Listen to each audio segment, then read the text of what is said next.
First bird guys, di ko nakunan yung paglanding. Tak na ibon.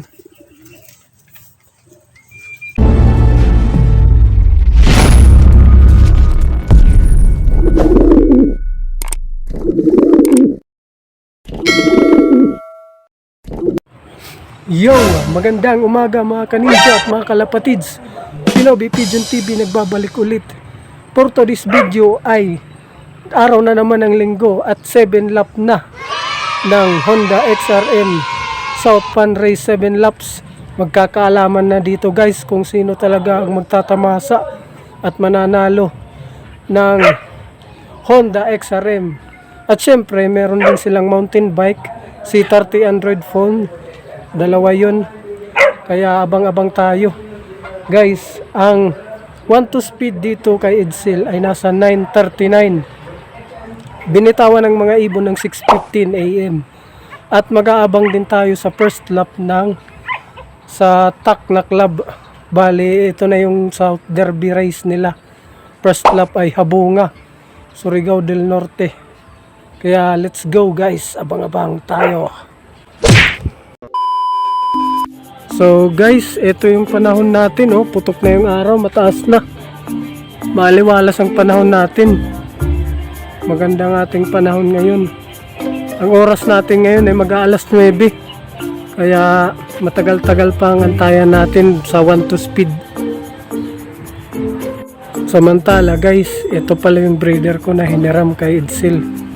Sinauli ko na kasi hindi na sila nagpipisa ng itlog. Baka kailangan silang makondisyon. Masyado kasing maliit yung cage ko doon sa akin. Buti sana kung meron akong cage na ganito kalaki. Ito double pa, oh. Double cage. Ito naman yung young bird niya na iwawalay pa lang kasi kinakain yung balahibo ng nanay tsaka ng tatay. So yun, update tayo guys. Ang oras ngayon ay 9:26 na ng umaga. Malapit na ang 1-2 speed. Ang loft distance mula dito sa loft ni Edsel at doon sa race point ay 245 kilometers air distance. At sa Habunga naman ay 212 kilometers air distance. Bali, malayo na ito. Kung matatandaan nyo, yung naglaro si Mr. Sipag TV nang nandun din ako at nakiabang, yung mga ibon niya hindi nakauwi sa Lanusa, pero smash yun. Tapos may balita kami ngayon na maulan daw doon sa Surigao, pero dito sa Leyte naman maliwalas naman ang panahon, hindi masyadong mainit at hindi rin maulan. Kaya abang-abang tayo sa magiging resulta ng karerang ito. Let's go! Bali, mauunang dumating ang mga ibon galing sa Habunga sa first lap ng South Derby race ng TAC Club. Dito ulit manggagaling ang mga ibon guys. 4 yun. Sana may makauwi sa kanila. Tapos isa na lang yung sa Lanosa. Kasi kung matatandaan nyo guys, yung sa Placer hindi na nakauwi yung isa. Isa na lang yung naikarga sa final lap. Silip naman tayo dito guys.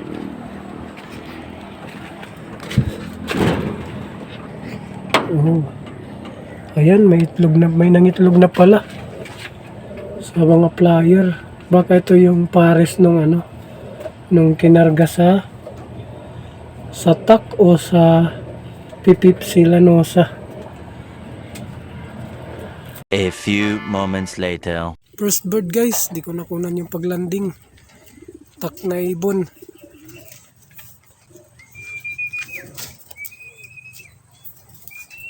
Galing sa Habunga. Ayan, pumasok na. TAC eh. Ayos, first bird. TAC. Galing sa Habunga. Wala yan sa Placer. Yoy. Ano parang dalmang. Uy. Ulit numero. Ano nangyari? Nakuha na. 8RS. 8RS 739. 739. Tingnan natin ang speed. 1,000 city mil. 1,000. Eh, 1,084. 1084 ang speed. Yan, first bird. Di ko nakunan. Bird guys. Di ko na naman nakunan. Bigla-bigla lang kasi sumusulpot. Pip. Tak pa rin to. Tak bird pa rin. Sunod-sunod na nagdadatingan. Medyo laglag yung pakpak. Tak bird. Nakasabay. Kasabay sa huli. Ayos.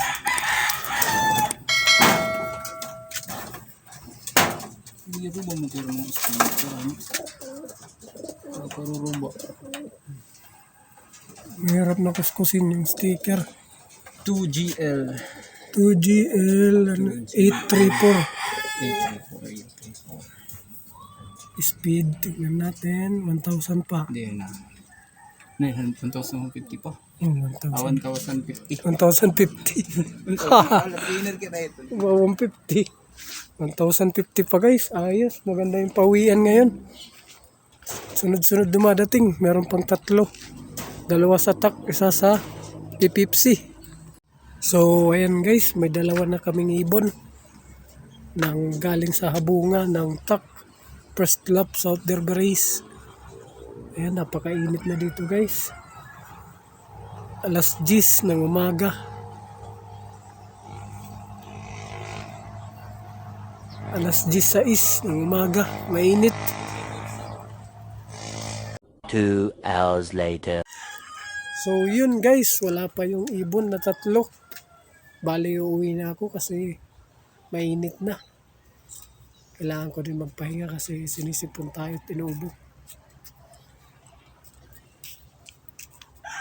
Dahil 3 pang ibon na inaantay. 1 sa pipipsi at 2 sa tak. Let's go.